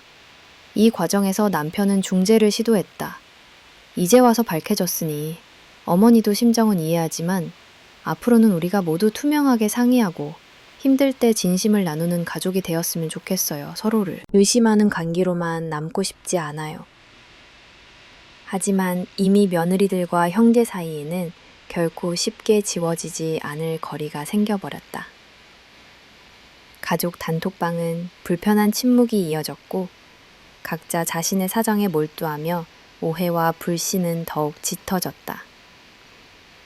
이 비밀 통장 사건은 단순히 돈의 문제가 아니었음을 가족 모두 시간이 흐르며 절감하게 됐다. 각자 자신의 위치에서 희생했다고 믿었기에 억울했고 남몰래 품었던 서운함이 폭발적으로 표면화됐기에 더 나아지지 않았다. 특히 집안 여성들, 며느리들끼리는 누가 더 어머니 신뢰를 받느냐, 사랑받느냐 라는 소모적 비교가 더 극대화되었다. 막내는 어머니께 자신만이라도 솔직히 대화하고 싶어 했고 큰며느리는 공평하지 않은 태도에 실망했고 나는 그저 모든 갈등의 중간에서 한계에 다다른 감정만 쌓여갔다. 결과적으로 이 언짢은 진실은 시어머니에게까지 거치지 않던 외로움을 더했고 관계의 실타래는 더욱 복잡하게 꼬여버렸다. 가족이란 무엇이며 진정한 신뢰와 화합이란 무엇인지를 모두가 다시 묻는 계기가 되었지만 당장은 누구도 완전히 속을 터놓지 못했다. 집안에는 더 이상 숨겨진 비밀이 없을지를 두고 불안과 의심이 퍼졌으며 작은 일에도 서로 예민하게 반응하는 냉담한 기운만이 감돌았다. 한동안 나는 밤마다 이 서류 뭉치와 그날의 소란을 떠올렸다. 비밀을 감추려던 게 아니라 나름의 불안과 두려움 때문이었다는 시어머니의 눈물. 그럼에도 불구하고 모두가 다칠 수밖에 없는 가족의 본질. 돌이켜보면 내 안에도 누구에게도 말하지 못한 걱정과 사소한 이기심이 있었던 것임을 인정할 수밖에 없었다. 엄마, 우리 이 집에서 더 행복해질 수 있을까? 아이가 조분히 물었던 저녁, 나는 꾹 참고 미소만 지었지만 그 속에는 가족의 아픔이 고스란히 스며 있었다. 이번 가족의 비밀 파문은 결국 모든 구성원이 이해와 용서를 배우는 계기임과 동시에 각자가 진정 원하는 가족의 의미를 다시 고민하게 했다. 모두가 상처를 받았지만 언젠가 서로의 고민과 상처를 다독이고 겉이 아니라 마음 안에서 진정한 신뢰를 쌓을 날이 올 거라는 희망을 가져본다. 아들과의 사건. 우리 집안의 연이은 변화와 갈등, 상처가 이어지던 어느 날, 가족 모두를 더 깊은 고민에 빠지게 한 새로운 위기가 찾아왔다. 그 중심에는 고등학생이 된 내 큰아들, 민준이가 있었다. 평소 밝고 진중한 성격이지만 사춘기를 맞이하면서 스스로의 가치와 진로에 대해 유난히 고민하던 아이였다. 나는 오랜 시간 아이들이 원하는 길을 최대한 존중하겠다고 약속했지만 현실의 벽은 생각보다 높고 특히 가족 내 전통과 시어머니의 권위가 짙게 남아있는 상황에서 그 약속은 점점 더 무거워졌다. 사건의 발단은 아주 평범한 하루에서 시작된다. 민준이는 중학교 때부터 예체능에 관심이 많아 미술학원을 다니며 그리기와 조형에 톡 빠져 있었다. 그의 그림을 볼 때면 나는 늘 감탄했다. 섬세한 손끝, 깊은 시선, 그리고 무엇보다 나는 그림을 그릴 때 가장 살아있다는 느낌이 든다는 민준이의 고백이 내 마음에 오래 머물렀다. 남편 역시 겉으로는 그래 네가 원하는 걸 해봐 라고 말했지만 내심 무거운 현실과 가족 내 기대 때문에 쉽사리 지지를 표하지 못했다. 하지만 미술대학 진학을 결심하겠다고 민준이가 정식으로 발표한 그날, 시어머니 오크자 여사의 반응은 냉엄했다. 우리 집안에 예술을 업으로 한 사람이 있었니? 남자는 밖에서 기둥처럼 서줘야 한다. 아버지 회사 일이나 기술을 배우는 게 앞으로 네 인생에도 훨씬 유리하다. 목소리는 단호했고 민준이의 표정엔 실망이 역력했다. 나는 그 순간 무엇을 어떻게 해야 할지 몰라 입술을 깨물 뿐이었다. 그 뒤로 민준이와 시어머니 사이엔 작은 언쟁이 점점 자주 일어났다. 민준이는 가족 저녁 식사 자리에서도 입을 굳게 닫고 시어머니가 네 나이에 꿈은 꿈일 뿐 현실을 봐야지 라고 하면 속 깊은 한숨만 내쉬었다. 남편은 중간에 서서 어머니, 요즘 세상에 각자 원하는 거 하게 두는 게 좋다고 조심스레 말해보았지만 시어머니는 냉정하게 그렇게 해서 집안이 남아나겠니? 너도 네 나이 땐 실컷 꿈만 꾸다 현실에 부딪혔지 않느냐고 받아쳤다. 어느 날 저녁, 민준이는 학원마저 가지 않고 자신의 방에 틀어박혔다. 걱정이 되어 조심히 문을 두드려도 대답이 없었다. 잠시 뒤 방문을 열었을 때 그는 자신의 스케치북을 가방에 처박으며 말했다. 할머니 때문에 이제 아무것도 하고 싶지 않아요. 엄마도 아빠도 왜 내 편이 아니에요. 나는 가슴이 미어졌다. 평소지만 밝던 아이가 한순간에 꺼져버린 촛불처럼 보였다. 사건의 정점은 어느 평일 오후, 시어머니가 직접 민준이의 미술학원 선생님에게 전화를 걸어 우리 손자는 학원 그만 다니겠다. 부모가 곧 연락 줄 거다. 라고 선수를 쳤을 때였다. 민준이는 그 사실을 알고서는 자신의 물건을 싸들고 밖으로 나가 사라져버려 그리고 있던 민준이를 발견했다. 그는 눈물이 맺힌 채 할머니 있으면 여긴 내 집이 아니야. 아무도 이해하지 않았어요. 라고 속삭였다. 남편도 속수무책. 나는 무릎을 꿇고 아이를 껴안아줄 수밖에 없었다. 이후 사흘간 민준이는 가족 모두에게 말을 건네지 않았다. 학교에도 억지로 가는 듯 했으며 먹는 것도 줄었다. 시어머니는 자신의 행동이 문제였음을 깨닫기는커녕 오히려 요즘 애들은 너무 약하다며 나아가 미연아, 네가 엄마 노릇을 똑바로 해야 애도 바로 선다. 고 내게까지 화살을 돌렸다. 남편과 나는 이 문제를 두고 밤새 토론하고 또 토론했다. 어느 날 남편이 조심스레 어머니께 이렇게까지 강요하면 안 된다. 민준이가 무너질까 두렵다고 설득했지만 시어머니는 내가 틀렸다면 나가서 살아라. 효도도 가족도 이런 식이면 필요 없다. 는 말까지 내뱉었다. 그 말에 남편이 처음으로 실망과 분노를 동시에 터뜨렸고 결국 시어머니는 짐을 싸서 잠시 공기 좀 쐬고 오겠다며 시골 본가로 내려가 버렸다. 며칠간 집안엔 텅 빈 침묵만 가득했다. 민중이는 할머니 대신 죄책감을 나와 남편에게 토사하며 만약 내가 미술을 그만두면 다들 평화로울까? 내 꿈이 가족 모두를 불행하게 만들었어. 죄송해요. 라고 울먹였다. 나는 한참을 고민하다 아이를 방에 불러오래 이야기 나누었다. 민준아, 네 인생에서 너의 소망이 가장 소중해. 네가 포기하면 엄마도 슬퍼질 거야. 가족 때문에 꿈을 버리는 건 엄마도 바라지 않단다. 아이는 긴 시간 용기를 내어 고개를 끄덕였다. 시골에 내려간 시어머니에게 남편이 몇 번이고 전화를 걸었지만 시어머니는 끝내 전화를 받지 않았다. 시골집 이웃에게 전해 들으니 잠도 제대로 못 주무시고 홀로 한숨만 쉬고 계시단다. 가족 단톡방은 며칠째 아무 말도 없었다. 막내 시동생과 큰며느리도 굳이 그 집안일에 끼지 않겠다며 무관심하게 거리를 뒀다.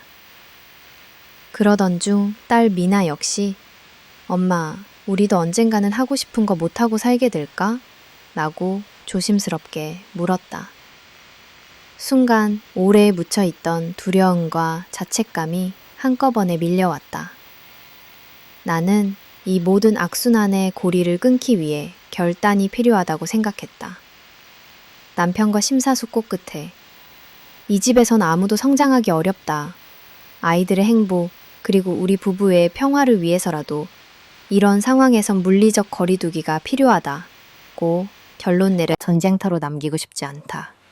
민준이의 꿈도 모두의 소망도 지키기 위해 당분간 인천으로 분가하겠다. 모두가 힘들었던 만큼 각자의 삶을 돌아보고 다시 대화할 수 있는 공간이 필요하다. 남편 역시 내 의견에 힘을 보탰다. 시어머니는 너희가 알아서 해라. 곧 후회할 날 올 거다. 며 싸늘하게 말했지만 그 속엔 슬픔과 아쉬움이 담겨 있었다. 이후 우리는 새로운 도시에서 새 출발을 하게 되었다. 물론 모든 문제가 한 번에 해결되진 않았다. 민준이의 상처가 완전히 아물 때까지는 시간이 필요했다. 하지만 적어도 나는 내 아이가 자신의 삶을 사랑하는 법, 가족이란 틀 안에서도 자아를 잃지 않는 법을 배워야 한다고 믿었다. 남편도 처음엔 망설였지만 끝내 아이들의 미래가 우리의 최우선 가치다 라며 함께 손을 잡았다. 이처럼 아들과의 갈등과 그로 인한 가족의 선택은 슬프면서도 누구에게나 한 번쯤 필요한 성장의 통과 의례였다. 가족이란 서로의 울타리가 되어야 하지만 때로는 거리가 곧 사랑의 증거가 됨도 깨닫는 계기였다. 언젠가 시어머니와 진솔이 화해하는 날이 오기를 소망하며 나는 오늘도 민준이 곁에서 한 장 한 장 스케치북을 넘기는 아이의 손을 다시금 잡아주기로 한다. 미연의 용감한 결단. 나는 오랜 기간 동안 가족의 평화를 위해 끊임없이 타협하고 양보하며 살아왔다. 시어머니와의 동거, 끊임없는 시댁 내 갈등, 남편과의 미묘한 온도차, 성장에 민감한 아이들의 고민까지. 한 집안의 아내이자 며느리, 엄마로서 내 몫을 다하려고 애썼지만 그 노력은 종종 침묵과 참음이라는 이름을 달고 있었다. 누구도 상처받지 않게, 누구도 소외되지 않게 하려고 나는 무의식적으로 나 자신을 조금씩 희생해왔다. 그러나 아들의 꿈을 둘러싼 사건이 일어난 이후 나는 더 이상 침묵이 가족의 해답이 아니란 걸 절감하게 됐다. 특히 아이들이 자신의 소망을 접어야만 가족이 평화로울 수 있다는 잘못된 메시지에 마음이 갈기갈기 찢어졌다. 내가 최선을 다해 지키고 싶었던 가족의 틀, 그 안에는 점점 나 자신도, 내 아이들도, 우리가 원하는 본 모습도 사라지고 있었음을 인정할 수밖에 없었다. 문득 밤중에 거실에 불을 켜놓고 멍하니 있던 시절이 떠올랐다. 숨죽여 울던 날들은 얼마나 쌓였는지 모른다. 나만 견디면 된다고 애써 합리화했던 모든 밤. 나는 실제로는 내 마음의 목소리에 귀를 막은 것이었다. 가족 모두의 평화를 위해 꾸역꾸역 나를 억눌렀지만 결국 집안 어디에도 온전한 나는 존재하지 않았다. 그 즈음부터 나는 스스로에게 자주 되물었다. 진짜 가족의 평화란 모두가 서로의 마음을 숨기고 희생한 결과인가? 아니면 각각의 자아가 존중받을 때 오는 것인가? 결정의 시작, 나를 지키는 용기. 결국 나는 내 눈앞의 가족을 무조건적으로 끌어안기보다 한 걸음 떨어져 진짜 우리가 원하는 가족이 무엇인지 묻기로 했다. 아이들과 남편, 그리고 무엇보다 내 인생을 진지하게 지키는 용기가 필요했다. 가족 회의를 몇 번이고 준비하며 밤을 새웠다. 남편과 진솔한 대화를 나눴고 아이들과도 솔직한 감정을 나누었다. 처음엔 모두가 충격을 받은 듯 침묵했고 아이들은 걱정스러운 표정으로 엄마, 괜찮아? 라고 물었다. 남편도 내 말에 당황하며 어떻게든 버텨보자. 조금만 더 참아보면 이라고 했지만 나는 조용히 대답했다. 덜 아픈 사람이 조금 더 참아주는 게 아니라 이제는 모두가 행복에 솔직해질 때야. 우리 각자가 성장하려면 잠시 떨어져 각자의 방식대로 살아볼 필요가 있어. 남편은 오랜 침묵 끝에 나의 말에 처음으로 깊이 공감하는 눈빛을 보냈다. 미연아, 나는 항상 네가 너무 강하다고 생각했어. 그런데 이제야 알아. 네 강함 뒤에 얼마나 많은 눈물이 있었는지. 그동안 정말 미안했어. 인천으로의 독립, 두려움과 결의 사이. 나는 담담히 이사를 준비했다. 새벽마다 한동안 거닐던 동네 거리를 마지막으로 다시 둘러보고 익숙한 거실에서 들려오던 시어머니의 발소리마저 내겐 익숙한 지난날의 무게로 남았다. 짐을 싸며 들었던 생각은 과연 이 결정이 옳은 걸까? 나는 두려움이었다. 그러나 동시에 내 아이들의 눈빛에 번지는 작은 기대와 해방의 빛이 내 마음을 한 번 더 다잡게 했다. 또한 시어머니와 마지막 대화를 나누었다. 시어머니는 몹시 서운해하거나 분노할 것 같았지만 오히려 한동안 침묵하다 이내 작게 읊조리셨다. 미연아, 네가 얼마나 힘들었는지 말로 다 못했겠지. 나는 내 방식대로 가족을 보듬는 게 정답이라고 믿었지만 너도 네 몫의 삶을 살아야겠지. 내가 자주 상처 주어서 정말 미안했다. 그 말을 듣는 순간 그간의 원망과 슬픔이 왈칵 밀려왔다. 나는 시어머니 손을 꼭 잡았다. 어머니, 저 역시 어머님의 인생과 외로움을 다 품지 못한 것 같아 마음이 무거웠어요. 저희가 조금 떨어져 살아도 가족이라는 인연이 사라지는 건 아니잖아요. 서로 더 좋은 가족이 되려고 노력해 볼게요. 남편과 아이들의 적응, 그리고 새로운 울림. 인천에서의 새 삶은 불안과 동시에 산자만 작은 설렘으로 시작되었다. 첫 아침, 작은 아파트의 낯선 공간에서 아이들과 눈을 맞췄다. 엄마, 여긴 우리 집이야? 미나가 물었고 민준이는 책상 위에 스케치북을 얹으며 조용히 미소 지었다. 남편 역시 처음에는 서툴렀지만 이상하게도 내 옆에서 한결 부드러워진 얼굴로 가족의 일정에 더 관심을 보이기 시작했다. 나는 인천의 작은 도서관에서 다시 일자리를 구해 매일 아침 아이들과 따뜻한 커피를 마시며 평범한 일상을 하나하나 쌓아갔다. 아이들이 학교에서 있었던 소소한 이야기, 좋아하는 만화책 한 권을 함께 읽는 저녁 시간. 예전에는 너무 당연해서 지나쳤던 순간들이 하나씩 소중해지는 걸 깨달았다. 가족 회의도 정기적으로 열었다. 각자 가장 힘들었던 순간과 고마웠던 순간을 기록하며 서로의 마음을 솔직하게 나누는 시간을 가졌다. 민준이는 엄마가 나의 꿈을 지켜줘서 정말 고마워요 라고 말했다. 미나는 이제 집에 들어올 때마다 숨이 막히지 않고 좋아요 라며 수줍게 웃었다. 남편은 한동안 먼 곳에서 혼자 생각하는 시간이 많았지만 언젠가부터 저녁이면 손수 저녁 식사를 준비하거나 우리 가족의 새로운 추억을 쌓는데 더욱 적극적이 되었다. 시어머니와의 거리. 진심에 닿다. 시어머니는 처음엔 서운함과 분노, 동시에 극심한 외로움을 오가셨다. 한동안 시골로 내려가 누구와의 연락도 피했다. 명절이 되어서야 전화를 걸어 잘 지내지? 민준이랑 미나도 건강하지? 라며 짧게 묻곤 하셨다. 나는 시어머니의 외로움을 애써 공감하려 했고 아이들과 함께 주말에 한 번은 꼭 찾아뵙기로 약속했다. 어머님, 저희가 예전처럼 자주 가지는 못해도 항상 마음만은 곁에 있다는 것 꼭 잊지 마세요. 시어머니도 이내 그래, 멀리 있어도 가족은 가족이지 라고 짧게 대답하셨지만 언젠가 마음속 깊은 용서와 이해의 씨앗이 싹트고 있음을 느꼈다. 나 자신의 성장, 결단의 의미. 시간이 흐르면서 인천의 삶도 점차 익숙해졌다. 나는 더 이상 남의 시선과 희생만을 내 삶의 기준으로 삼지 않게 되었다. 처음에는 새로운 환경, 경제적 부담, 내가 가족을 배신한 것은 아닐까 하는 죄책감으로 잠 못 이루는 밤이 많았다. 그러나 아이들의 활짝 웃는 얼굴, 남편의 달라진 태도, 내 마음속에 차분히 자리 잡는 평화로움이 내 선택이 옳았음을 증명해 주었다. 가끔 거울 앞에 서서 스스로에게 조용히 말하곤 한다. 미연아, 잘했다.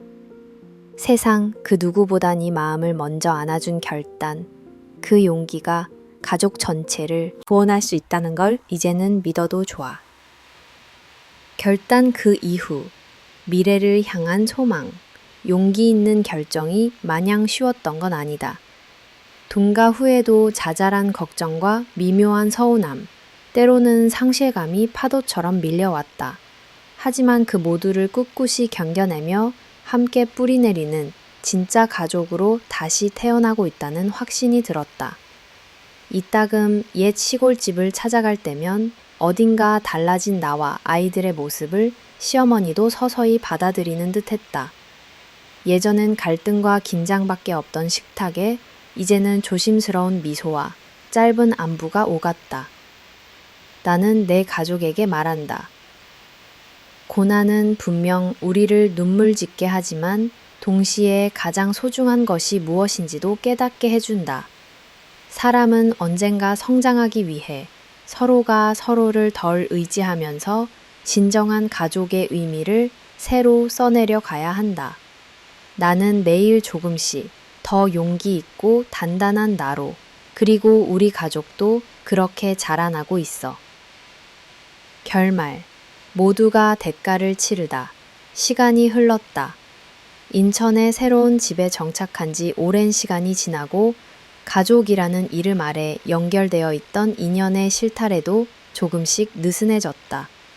한때 악착같이 소중하게 지키고자 했던 평화와 화목은 오랜 갈등과 불신, 오해와 상처 앞에서 때로는 무력하게 허물어졌다. 각자 도생이라는 말이 현실이 되기까지 나와 우리 가족은 너무나 많은 것을 겪으며 손에 쥔 것을 조금씩 남에게 내주거나 스스로 포기할 수밖에 없었다. 시작은 사소했다. 재산을 둘러싼 분쟁으로 가족의 벽에 균열이 생겼고 시어머니의 병환과 그에 뒤따른 돌봄의 중압감은 내 삶 전체를 휘감았다. 집안 어딘가에서 터진 오래된 비밀은 상처 위에 소금을 뿌렸고 아들의 성장통과 꿈을 두고 벌어진 갈등은 가족 모두를 힘겹게 몰아세웠다. 누구도 자유롭지 않았고 단 한 명도 예외 없이 고통받았다.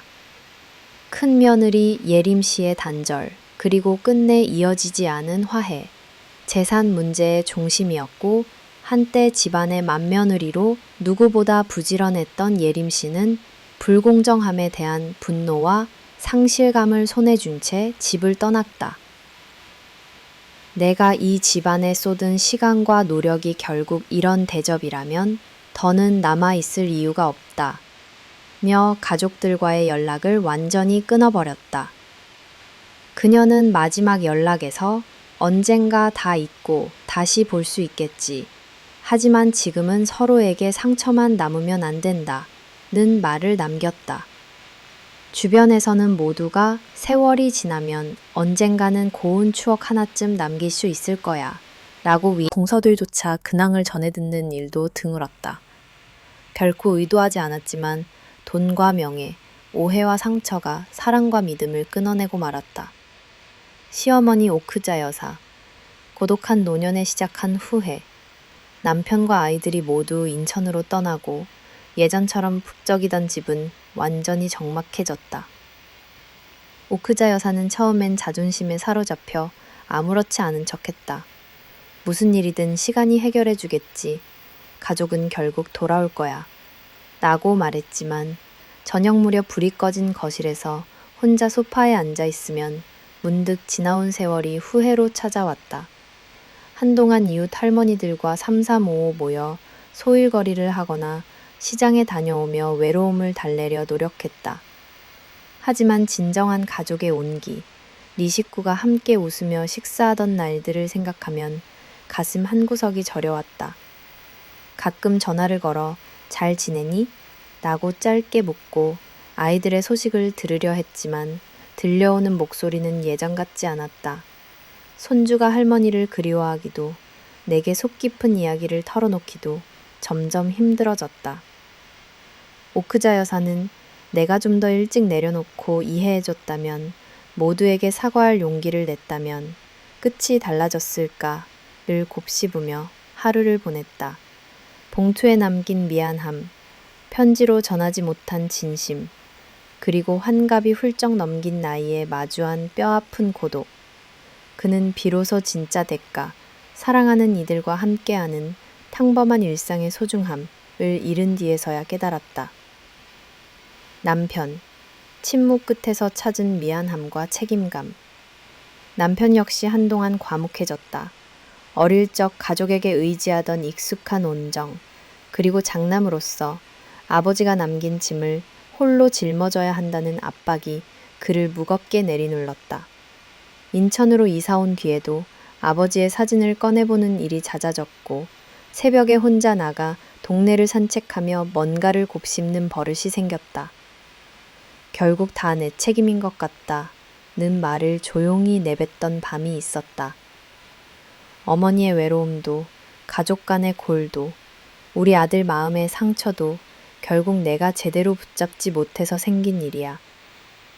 한편으론 이제야 아내와 아이들에게 진짜 남편, 진짜 아빠로 다가가려는 노력이 시작됐다. 그는 퇴근 후엔 저녁 식사를 함께하며 아이들의 이야기를 경청하고, 가끔은 준비해온 작은 선물로 나와 미나, 민준이의 미소를 끌어냈다. 뒤늦게 던진 진심 어린 대화와 사소한 배려, 그것이 오랜 침묵의 대가일지라도 남편은 꽃처럼 작은 일상의 소중함을 새삼 절감했다. 아이들의 성장, 깊은 상처 속의 작은 희망, 가장 큰 심리적 부침을 겪었다. 민준이는 한동안 미술 도구를 내려놓고 내 꿈이 가족을 아프게 한다는 죄책감과 씨름했다. 선생님에게도 나에게도 한동안 나중에 어른이 되면 할머니처럼 자기 주장이 세고 고집스러운 어른이 될까봐 두렵다고 토로한 적도 있었다. 한참 지나고 나서야 그는 자신의 손끝이 다시 캔버스를 향하게 두었다. 자신만의 꿈을 인정해준 가족, 그리고 한때 무너졌던 순간을 보면 어른이 되어도 내 마음을 속이지 않겠다고 다짐했다. 미나는 가족이 흩어진 뒤 학교에서 가끔 글짓기를 하면서 자신이 보고 느낀 감정들을 일기장에 써내렸다. 우리 집은 왜 남들처럼 소란스럽고 행복할 수 없는지, 한없이 슬퍼한 날도 있었으나 엄마의 표정과 아빠의 변화, 오랜만에 시골에 들러 할머니에게 직접 손편지를 건넨 순간을 회상하며 그래도 우리는 다시 만날 수 있다는 희망이 있다는 글로 마지막 장을 채웠다. 나, 미연, 상처와 후회 파도를 건너 새로운 의미를 찾다. 그리고 나는 모든 순간 중심에서 웃으며 버티던 내가 정작 내 마음 한편의 상실감과 외로움을 끝없이 곱씹는 시간을 보냈다. 분가 이후에도 죄책감은 수시로 나를 찾아왔다. 내가 조금만 더 참고 조금만 더 현명했다면 모두가 눈물을 흘리진 않았을까. 어머니를 혼자 두고 떠났다는 기억, 첫째 며느리조차 품지 못한 무력감, 남편에게 끝내 다 털어놓지 못한 불안. 그러나 오래된 슬픔이 지겨울 만큼 반복되고 새로운 아침들이 계속 이어지면서 나는 서서히 알게 되었다. 진짜 대가는 무엇을 잃거나 양보한 결과만이 아니라 상처를 안고도 다시 살아가는 힘이었다. 상처가 깊을수록 단단해지는 가족, 침묵의 시간마저 서로를 다시 바라볼 수 있게 하는 계기. 나는 나를 더 미워하지 않기로 했다. 내가 할 수 있는 최선은 매일을 충실하게 보내며 아이들에게, 남편에게, 언젠가 다시 찾게 될 어머니와의 재회를 꿈꾸는 것이다. 남겨진 교훈과 삶의 울림, 이 결론에 닿기까지 우리 가족 모두는 값비싼 수업료를 바쳤다. 오롯이 각자의 몫으로 상처를 껴안아야 했다. 크게 욕심냈던 사람에게는 관계가 끊어지는 상실이, 마음을 굳게 닫았던 이에게는 돌이킬 수 없는 외로움이, 관찰자였던 이들에게도 죄책감이라는 그림자가 남았다. 무엇보다도 가족은 사랑과 조건 없는 믿음 위에 선다는 것도 때로 한순간의 오해와 탐욕, 자기 보호 본능으로 허물어질 수 있다는 냉혹한 현실 또한 배웠다. 이따금씩 인천의 집 작은 꽃밭에 물을 주며 창작이 이런 생각에 잠긴다. 결국 누구도 완전히 승리하지 못했고 모두가 저마다 자기 몫의 슬픔을 짊어지고 살아간다. 그럼에도 불구하고 삶은 이어진다. 우리는 서로를 용서할 방법을 조금씩 배우고 그래도 언젠가는 다시 웃으며 얼굴을 마주할 수 있으리라는 작은 희망을 품는다. 내일이 올 때마다 이 선택이 자랑스럽고도 가끔은 아프지만 인생이란 누구나 대가를 치르며 살아간다는 이 모든 여정의 끝에서 비로소 받아들일 수밖에 없는 진실임을 깨닫게 된다. 게스트라과 새로운 희망, 끝이 아닌 또 다른 시작, 오랜 시간에 걸친 경랑의 세월이 흘러 인천의 작은 집 주방창으로 아침 햇살이 스며든다. 완전히 낯선 곳이었지만 이젠 익숙해지고 친근해졌다. 나는 창문을 닦으며 지나온 시간들을 천천히 되짚어본다. 가족이라는 틀 안에서 모두가 상처받고 때론 외면하고 서로를 오해했던 순간들. 끝나지 않을 것만 같던 고통은 한순간에 사라지지 않았지만 쉼없이 반복되는 일상 속에서 조금씩 무뎌지고 그 위로 작은 희망의 싹이 돋아났다. 이제 돌아보면 우리 가족 각자가 겪었던 상처와 오해, 죄책감, 분노와 미안함, 그것이 모두 삶의 한 과정이었음을 인정하게 된다. 누구도 완벽하지 않은 채 서로에게 실망하고 때로는 상처 주고받으며 함께 성장해왔다. 나는 더 이상 과거를 미화하거나 누군가의 편에서 무조건적인 책임을 떠안으려 하지 않는다. 오히려 각자 자신의 몫으로 고통과 성장을 끌어안았고 그 안에서 진실한 가족의 의미를 새로이 배우게 되었다. 진짜 가족이란 무엇인가? 가장 중요한 깨달음은 가족이라는 제도 자체에 대한 질문이었다. 피를 나눈 관계, 법의 테두리 안에서 맺어진 공식적 인연만이 가족이 되는가? 그 안에 머무르기 위해 침묵해야 하며 희생과 참고 묵묵한 인내가 미덕이 되는가? 나는 분명히 그 공식에 속해 가족이란 안전지대와 어른들의 기대, 그리고 마음대로 들키지 않은 오해와 두려움 속에 오랫동안 머물렀다. 그러나 진짜 가족은 서로의 단점을 끌어안고 각자의 상처와 진심을 있는 그대로 인정해 줄 수 있을 때 만들어진다. 자식들은 부모의 미안함을, 부모는 자식의 꿈과 좌절을, 시대가 바뀌면 다른 세대의 방식을 이해하려는 노력을 포기하지 않을 때 그제야 우리는 진짜 가족이 되는 것이다. 가장 큰 상처 속에서 진정한 가족이 되었다고 말할 수 있을까? 아직 확신하지 못한다. 그러나 이전에 당연하게만 여기던 가족 안에 숨쉬는 사랑이 얼마나 복잡하고 연약하며 때로는 진실 앞에서 흔들릴 수 있는지 배웠다. 상처를 마주하고 새롭게 시작하는 법. 가족의 위기를 겪으며 나는 무엇보다 내 안에도 자기 연민과 용서가 필요하다는 진리를 깨달았다. 내가 모두를 사랑으로 품으려다 결국 내 자신을 잃고 때로는 내 분노와 무력감을 남편, 아이들에게 투사했던 순간도 있었다. 모든 책임과 감정을 견디지 못하고 누군가를 탓하고 혹은 방관하고 또 무기력하게 남았던 날들. 그 모든 순간이 지나간 뒤 나는 스스로에게 다짐했다.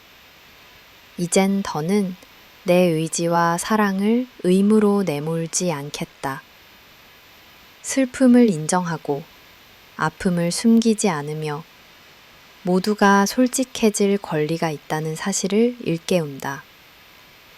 덕분에 나 혼자 짊어진 무게도, 시어머니의 뒤늦은 후회도, 남편과 아이들의 성장통조차 언젠가 우리 모두의 자산이 될 수 있다는 믿음도 생겼다. 특히 어린 시절부터 보여준 부모의 뒷모습, 그 헤아릴 수 없는 외로움과 노력, 이제야 조금 이해하게 되는 나 자신이 새삼 애틋하다. 민준이와 미나, 두 아이가 꿈을 향해 달려갈 수 있도록 나는 이제 더는 희생자가 아닌 진정 자기 삶의 주인으로 살아가리라 마음 먹는다. 서로를 이해한다는 것의 어려움, 가장 가까운 관계 속에서도 서로를 온전히 이해한다는 것은 불가능에 가깝다. 예전에 나는 시어머니의 기대와 내 남편의 부담, 아이들의 슬픔을 모두 미리 읽어내려 했다. 하지만 아무리 노력해도 완벽하게 이해할 순 없었다. 오히려 여러 번의 좌절 끝에 내린 결론은 모두를 이해하지 못하는 나, 자신의 부족함 또한 받아들여야 한다는 점이었다. 그 순간부터 나는 남편의 침묵을 억지로 깨려 하기보다 그냥 그의 옆에 있어주는 것, 아이가 슬퍼할 때 조용히 등만 두드려주는 것, 시어머니의 고독을 누군가의 잘못으로 규정하지 않는 것, 그런 느슨한 연대만이 관계를 지속시키는 유일한 방법임을 느꼈다. 새로운 희망을 쓰는 용기, 집안 곳곳에 비친 빛과 그늘, 상실과 새로움이 교차한다.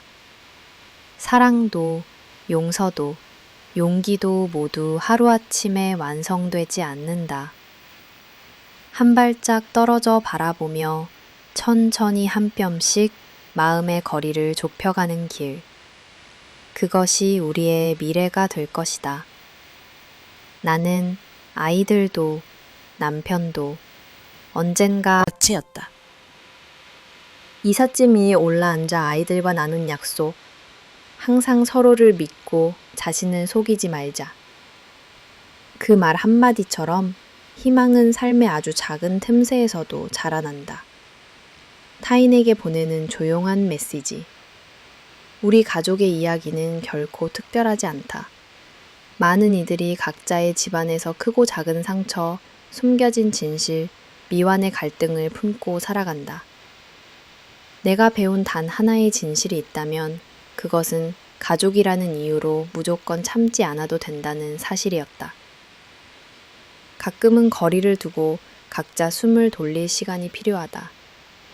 진솔한 대화를 위해 때로는 용서를 주저하지 않아야 한다. 슬픔을 돌볼 줄 알고 이해받고 싶다면 먼저 손 내미는 용기도 중요하다. 다시 한번 우리 가족의 소박한 일상에 감사하며 이 이야기를 읽는 이들에게도 전하고 싶다. 어느 누구도 상처받지 않고 살 수는 없다. 그러나 상처를 인정하고 거기에서부터 다시 시작할 수 있다. 진짜 가족은 완벽해서가 아니라 불완전함을 안고도 서로를 다시 찾아가는 데서 깊어진다. 삶을 다시 꿈꾸는 아침. 오늘도 창밖에서 아이들이 등굣길에 손을 흔든다. 남편은 귀가할 시간에 맞춰 작은 반찬을 사오고 나는 소박한 식탁 위에 아침을 정성껏 차린다. 먼 길 돌아 다시 만난 가족은 이전과는 다르다. 한결 조심스럽고 때론 어색하기도 하지만 그 어색함마저 이제는 우리 삶과 성장의 일부임을 받아들인다. 시어머니에게 전화를 건다. 어머님, 요즘 건강은 어떠세요? 곧 아이들과 찾아가 뵐게요.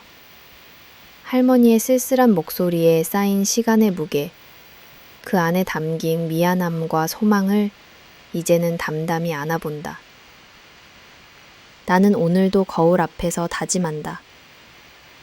가족의 평화는 한 사람이 억지로 짊어지는 것이 아니라 각자가 솔직해질 때 찾아온다. 상처를 직면한 용기, 다시 손을 내미는 희망, 그리고 시간을 견디는 사랑. 그 모든 것이 나를, 우리 가족을, 그리고 또 다른 가족들을 조금 더 따뜻하게 만들 수 있기를. 그리고 언젠가 상처 위에 잊을 수 없는 사랑이 돋아나는 계절이 오고, 그때 우리는 다시 한번 웃으며 마주 앉아 서로의 이야기를 듣게 될 것임을 나는 조심스럽게 믿고 싶다.